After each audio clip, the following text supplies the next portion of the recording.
Anyway, so I was a special agent with Homeland Security Investigations, or HSI, for those that are not familiar with my background. I'll quickly go through, and then I'll go into how immigration works in America, namely human smuggling and how illegal aliens come in.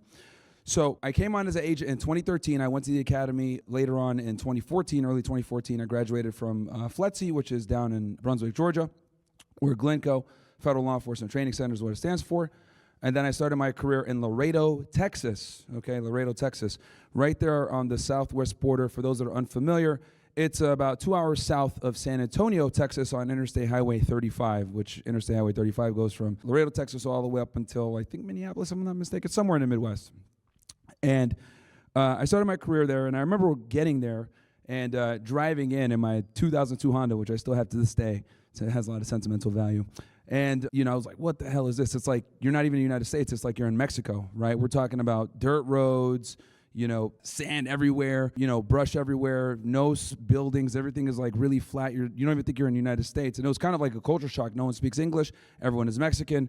Meanwhile, I'm like some random 6'3" ambiguous Arab dude or whatever, black, whatever people want to call me. It depends on who's asking, right? If it's black people, they say, you ain't one of us. If it's white people, it's like, oh, yeah, you look like you're black. If it's Asian, they're like, well, I don't know what the black man is. But anyway, which, by the way, you guys got a lot of Asians here, man. Shout out to the Asians, man. Holy, I was shocked. Yeah, I was like, yeah, shout out to the Asians. Yeah. Bro, I came from Miami. I haven't seen an Asian in forever. I was like, even Maya went like this for a second, man. I was squid. I was like, what? They're here? This is awesome. I have so many questions. Why are you guys good at math? Why do you guys always say, hurry up and buy? It's like, I can't take my time and buy. Like, damn, man, I'm supporting your business. But anyway, so it's like it's Mexico, right? So I'm there, and I pretty much got a crash course on how a lot of illegal aliens come to the United States. Also, when I was there, I did a lot of drug trafficking cases, Mexican cartels, organized crime, all that stuff. But for today's purposes, I'm going to talk about immigration and how it kind of works. So when I was there, I was assigned to a human smuggling group, okay? And there's different groups that we have, because HSI is an agency that does a lot of different crimes, child exploitation, drugs, weapons, illegal aliens, human trafficking, human smuggling, which there is a distinction. I'm going to talk about that here as well. So I was in a human smuggling group, but I also did drug investigations while I was there, because it's so busy, right? You're always on call. Border Patrol is catching people all the time. Customs and Border Protection, OFO, Office of Field Operations, who are the blue uniform guys, they're catching people all the time. So you're constantly getting called out, because think of the Department of Homeland Security think of it as like a big police department, right? And Border Patrol, who's green uniforms, and Customs and Border Protection, who's blue uniform, they're the ones interdicting and or catching people when they try to come into the country. And when they do catch someone, what ends up happening is they call HSI, and they're the detectives. So think of them as the investigators for DHS, because within DHS, HSI is the biggest investigative agency. The Secret Service is also in DHS and some others, but Secret Service doesn't really do criminal investigations like that. They actually rarely do them. Most of their assets go into protection, but that's a whole other conversation, which I'm happy to talk about that too, because I've done protection details too in the Q&A portion. But anyway, so you're often getting called, and what will end up happening is you'll be on duty, the duty agent, which you'll be on duty for like 24 hours or whatever, and you're on call, and they can call you, and you show up to the ports and handle whatever it is. And in this case, I was in a human smuggling group, so they would call me for when they catch a load, which is basically Border Patrol would catch a smuggler with a group of aliens, whether he was driving them, he was moving them through the brush or whatever. So this is the part I'm going to kind of explain to you guys how human smuggling works and how illegal aliens come to the United States. So I think it's very important that people understand that when it comes to illegal aliens in the United States, 9 out of 10 times, that illegal alien probably had to pay some illicit criminal network to be able to come into the United States. It's almost impossible to be able to come to the United States illegally, cross the border, or come through maritime options. I'll talk about maritime smuggling here in a second, but for now, we're going to focus on land border because that's the most prevalent. Any illegal alien that comes in typically has to utilize an organization, and there's a multitude of different reasons for this. The two big ones I could think of are basically they have to pay someone to guide them through, because the land border is vast and enormous, and you can easily get killed through the elements and the weather and all the other things that are going on there. And you'll get messed up. You'll get fucked up. Like if you go and try to cross the border without paying the Zetas who run that part of the border, they will whoop your ass and or kill you for doing that. So illegal aliens have to go through some type of organization to be able to come into the United States. So how does this work? Well, let's say, since we're talking about Asians, let's say Ling Ling, right, decides, hey, I want to go to the United States, right? I want to go ahead and have a future for my family, right? So what ends up happening is he contacts someone in his local area, right, in China, wherever he may be, and there's going to be probably like a facilitator and or like a coordinator, right? That individual will put him in touch with someone else, and that person will start making travel arrangements. So he'll give him a quote, hey, it's going to cost you somewhere. When I was on the job, Chinese nationals were paying like $60,000 to come to the United States, right? And the further you are from the United States, or the nationality you're from, if you're Arab, if you're Indian, Pakistani, Asian, Russian, what we call exotics, you have to pay significantly more money to be smuggled into the United States outside of, maybe a regular Mexican or a Hispanic from South America. So he contacts this guy, Ling Ling contacts this guy, hey, I want to go to America. It's like, all right, cool, I got you. He puts him in touch with someone else, and then he pays that guy like an initial fee, right? It could be a couple $1,000s, whatever it may be. So he pays that guy. That guy facilitates his next round of the trip where he'll get him to somewhere maybe in Europe or some other place where he's able to travel. And the goal is to get him into a transit country. Now, we're going to focus on, land border. I'll talk about maritime after. But let's say he's going to go through Mexico, right, which is the common place where a lot of illegal aliens coming through. So they're going to probably get him to Mexico City. Once it gets to Mexico City, because it's a very popular staging area, a lot of smugglers live there, that smuggler will house him for a day or two, and then, he's got to pay that smuggler, and then he's going to go to the next leg of the trip, which, let's say, from Mexico City, which is right in central Mexico typically, they move him up to a border town, let's say Nuevo Laredo in this case, right? Nuevo Laredo is directly across the border from Laredo, Texas, right, which is where I used to be. So when they get to Nuevo Laredo, getting ready to cross the border, they'll put him at a stash house. And they could be at this stash house for a day, a week, months. And it's contingent upon a couple of things. It's contingent upon, is it safe to cross the border? Is Border Patrol going to catch them? Do they have someone available to cross them over the border? And have they paid up? If they haven't done any of these three things, more than likely they're going to be stuck there for a bit, right? And meanwhile, while they're traveling and doing all this, they're in constant contact with their family. They're sending money to smugglers. They're sending money to this guy, sending money to this guy, et cetera, to facilitate that person's entry to the United States. Now, assuming all three of those prerequisites are met and they're good, what ends up happening is they're going to have to pay something called a quota, right? Which is basically a tax to the Mexican cartel. Now, when I was there, it was the Los Zetas that ran Nuevo Laredo, but now I think it's Cartel del Noreste when I left.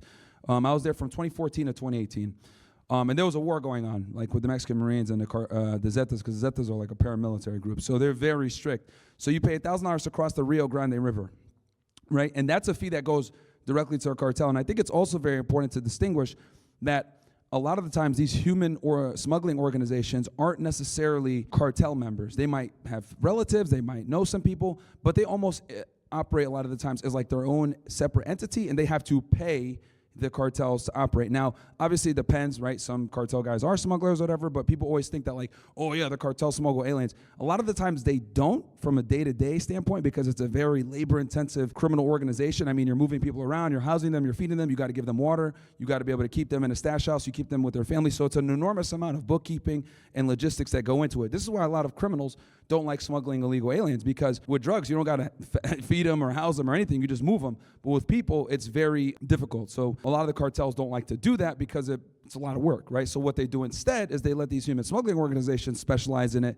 and they just pay them a tax, and they get a cut of every single person that crosses the river and comes into their territory. It's a much more efficient way to make money and profit from the illicit business without necessarily getting your hands dirty. But anyway, so assuming all that's done, they cross into the United States. Now, a lot of the times when they have like what we call exotics, like let's say Ling Ling and his squad, he'll probably be traveling with a couple of other Chinese nationals. They'll move them all together, right? And they'll move them all together because a lot of the times what will happen is there'll be one person that's responsible for that group of Chinese individuals or these exotics, right? So they'll move them together because they know that once they get them to the drop-off point, someone is probably going to pick all of them up at the same time, probably go to New York City, LA, San Francisco, one of these places where, that ethnicity is, or that group of people is common. So once they cross into the United States, now the United States branch of the criminal organization takes over. So we have a transnational portion in the Chinese side, then we have a Mexican portion. Now we're going to get into the U.S. side. Once they cross the border into the United States, now they're dealing with the next leg of the organization. So when they cross, right, especially in Nuevo Laredo, they're going to need someone to get them across the river. Once they get across the river, we call them a foot guide. Well, like, regular people call them coyotes. That coyote is responsible for guiding them throughout the brush to get them to a destination where they could be picked up. A lot of the times, they're going to try to walk in a way where they don't activate the Border Patrol sensors. On the border, there's all kinds of sensors all over the place. And the really experienced foot guides are not only able to get the group across, but they're also able to get them across and navigate so they don't trip these sensors that activates Border Patrol where they go out and look for them. So then some of these foot guides have been doing this for 10, 20, 30 years. Like these guys are career foot guides, right? So their job is to get them to where they need to get picked up and then go right back to Mexico. Their job is not to get caught a lot of times like some of them do. The amateurs get caught. The smart ones get them to where they got to go.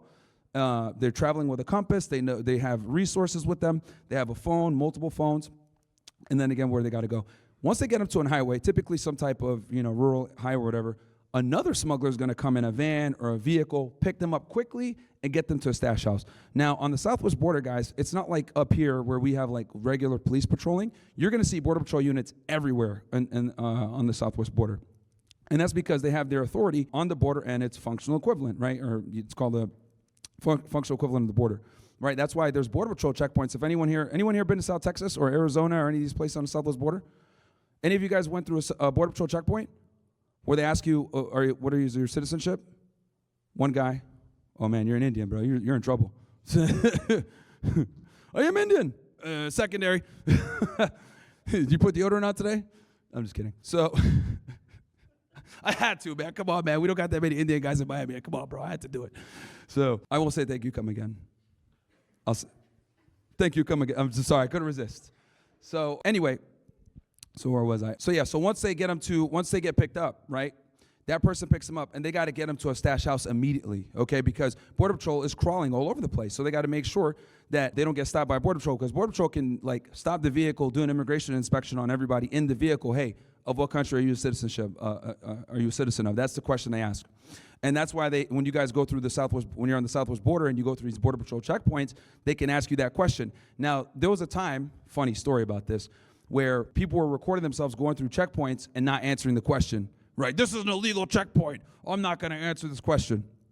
And I got a funny story on that I'll tell you guys after I give you this monologue. Someone remind me, and I'll tell you the funny story about these people that try to go viral on YouTube. So they have this stuff. So they got to get, long story short, it's crawling with Border Patrol. They got to get them to a stash house. So they get them to a stash house, right? Once they get to the stash house, now they have to deal with the stash house operator.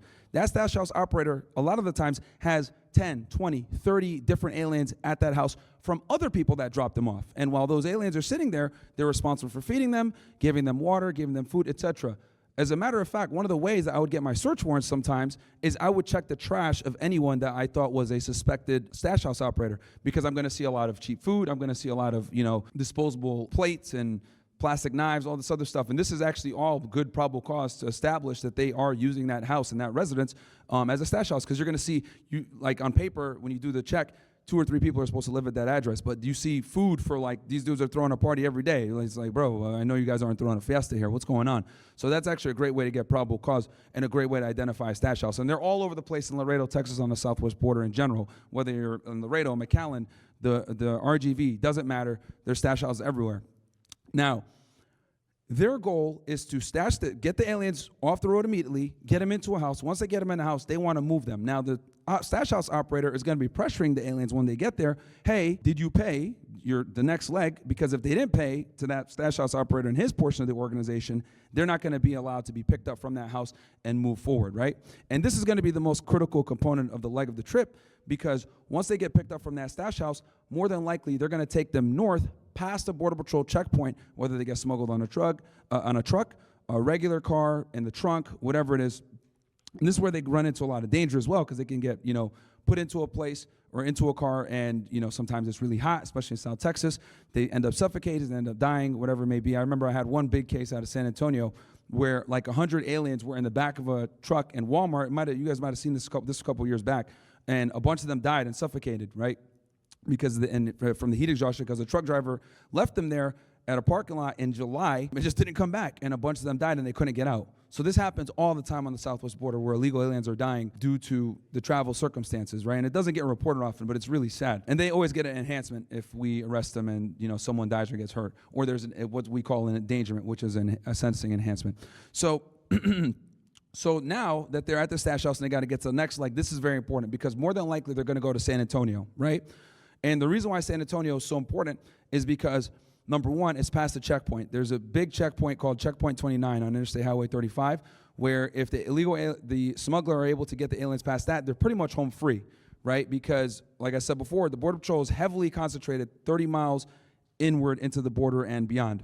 Anything past that, it's going to be satellite offices. They don't have the same capacity to really interdict aliens like on the southwest border. They don't have the checkpoints and the same amount of resources and the same amount of staff, et cetera. They're typically going to be assigned to like a local police department or a federal agency that doesn't prioritize immigration. So if Border Patrol is beyond the checkpoint, they're going to be far and few between. So they get to San Antonio. If they make it there, successfully, they make it there, and then from there, whoever's responsible for those aliens picks them up there, pays off the final fee, and they're good to go. And then they end up going to wherever they need to go in the United States. A lot of times, since San Antonio is right there on Interstate Highway 35 and 10, Interstate Highway 10 goes east to west, goes from Jacksonville all the way to LA, and then Interstate 35, like I said before, takes you all the way to the Midwest, and you can get anywhere else you need to. Austin is an hour up from San Antonio, then another 3 or 4 hours is Dallas, and then you're pretty much on your way wherever you need to go. And then the interstate highway system is very critical for the smuggling of aliens, obviously. So that's kind of how smuggling works in the United States when it comes to the land border version, right? So, and then they can get to wherever they got to go. So Ling Ling made it, right? He makes it through, he pays this ridiculous amount of money to different people within the organization to facilitate his next step of the movement. And then from there, he gets to wherever he's got to go. Next thing you know, he's in Flushing, Queens, selling fake Jordans. So now when it comes to maritime, very similar. The only difference is instead of going to Mexico, guys, they're going to go to the Bahamas, okay? Now, in my career, just to give you guys a little bit of background, I started my career in Laredo, Texas, from Laredo. I was there for about 4 years, left in 2018, went to the Miami field office from 2018 to 2020 before I resigned because, we started having this podcast, started going viral and stuff like that. So, hey, bro, you can't be talking about this stuff on the internet, So I ended up resigning. I left on good terms, but it was a great, it was a fun time. But I got a look at maritime smuggling. Now, the difference between maritime smuggling and land border smuggling is with the maritime, the transit country instead of Mexico is going to typically be the Bahamas, right? So they get to the Bahamas. Bimini is a big one, especially since it's just a few miles off the coast of Miami. They'll get into the Bahamas, they'll pay their fees, etc., and then they'll be smuggled across via boat. Now, obviously, since it's maritime, they can't do the same level of volume as the southwest border, so most aliens come in through the southwest border. But, I do think it's important to note that maritime smuggling is still very prevalent. It's not just, the Miami Vice days where they're smuggling drugs and illegal aliens with the speedboats. They also do it with illegal aliens. And in that one, right, they'll typically, a lot of times they'll clean them up, say that they're just passengers. They give them fake documents. And maritime is also very prevalent as well. So that's typically how it goes on that end. And then they come in through whether it be Miami or one of these other big ports, Fort Lauderdale, West Palm Beach, etc. They're coming in. So that's kind of how smuggling works, guys. Now, I think it's very important for people to distinguish that there is a difference between human smuggling and human trafficking. And I see people talk about this all the time. Like even law enforcement professionals will get up there and conflate human smuggling and human trafficking. And the big difference between human smuggling and human trafficking, guys, is with the human smuggling, a lot of the times, almost every time, they're paying an illicit organization to come to the United States, tens of thousands of dollars, depending on where they're from, versus the human trafficking typically occurs once they get here, and maybe they didn't pay their dues, maybe they're working for a boss that's taking advantage of them, they take their documents or whatever, they're being forced to work to pay off a debt. So that's the difference between human smuggling and human trafficking. Smuggling, they're paying to come here, they get in, and a lot of the times they just want to get them out the house, like I told you guys with the Sash House operators, whatever, because they're hotboxed down there in the southwest border.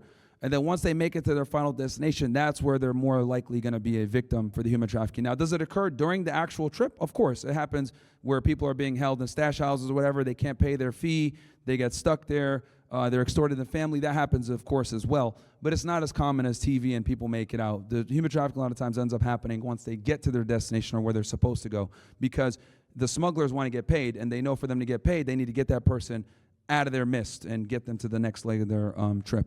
So that's in general how smuggling works in the United States and how illegal aliens come to the United States. And I think it's very important that you guys all know this, because people think all the time, oh my God, these are like innocent people that are just coming here and they're being abused. But make no mistake about it, they have to pay an illicit organization to facilitate their entry into the United States. And these illicit organizations a lot of times also, are involved in drug trafficking. They're involved in extortion. They're involved in murder. They're involved in all kinds of things. Because like I said before, even if that human smuggling organization isn't, intimately tied to maybe the cartel, they're still paying the cartels because they're operating on their grounds. So I guess I can open it up for questions if anybody had anything for immigration.